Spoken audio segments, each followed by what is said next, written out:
po si Mark Lester Lirep. Ito po ang aking daily devotion.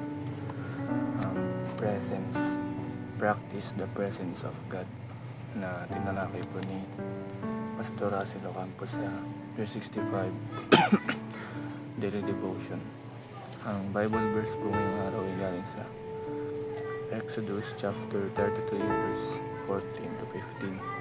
Sabi po dito, "The Lord replied, My presence will go with you, and I will give you rest." Then Moses said to him, "If your presence does not go with us, do not send us up from here." Ang sabi ko dito, nung pinalaya ng Diyos ang mga Israelites sa Egypt, sabi ng Diyos, ang presensya ng Diyos ay bibigayin kay Moses at bibigyan ng payana si Moses. Ngunit sumagot si Moses na kung di kasama ang Diyos, ang presensya ng Diyos sa kanila, ay huwag na silang palayain sa Egypto. Ang unang teaching is we must move only under God's favor. Kumilos tayo sa naayon sa pabor ng Diyos.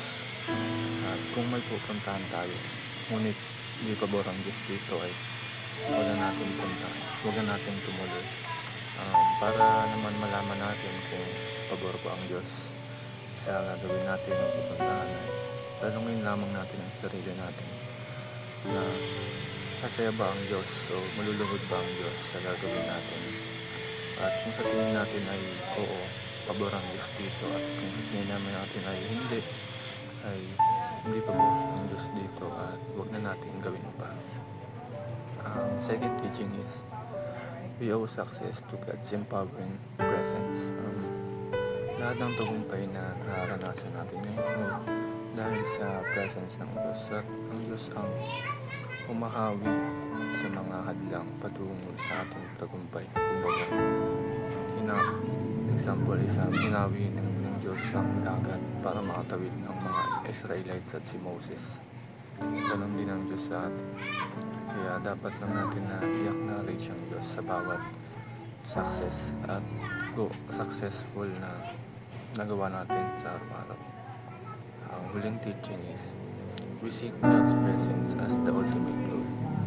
Ang ultimate goal talaga natin is ay ang pagsama ng presensya ng Diyos sa atin. Pagkasama natin ng Diyos ay walang makakahadlang sa atin. Kumbaga, walang dagat na hadlang sa atin. At pag tayo ay naglalakbay ng tagumpay ay dapat kasama natin ng Diyos. At kaya lagi natin tanongin sa sarili natin kung pabor ba ang Diyos sa bawat kilos na gagawin natin. Yun lamang po.